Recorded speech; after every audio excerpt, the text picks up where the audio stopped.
Hello. Today I want to explain to you about the perceptions among students with articulation and phonological disorders. While these students do struggle with communication and producing speech sounds, they may not all struggle with learning.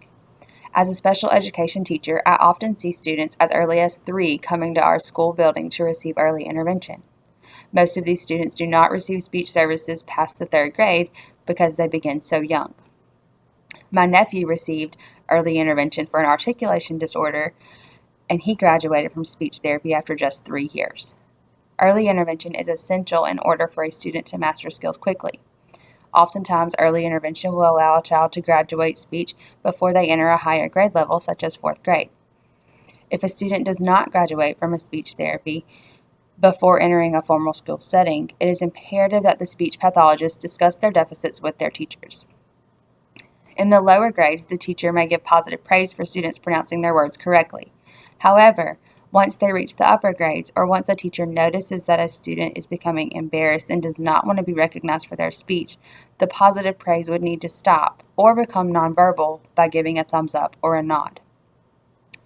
It is important that educators and therapists work together to ensure that a student with articulation or a phonological disorder is comfortable and confident with their communication and are never singled out or embarrassed.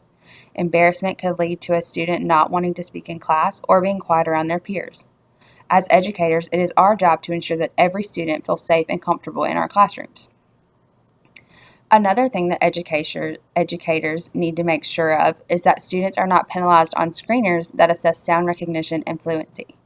If a student has not yet mastered a sound because they cannot pronounce it, then that should not count against them on a screener.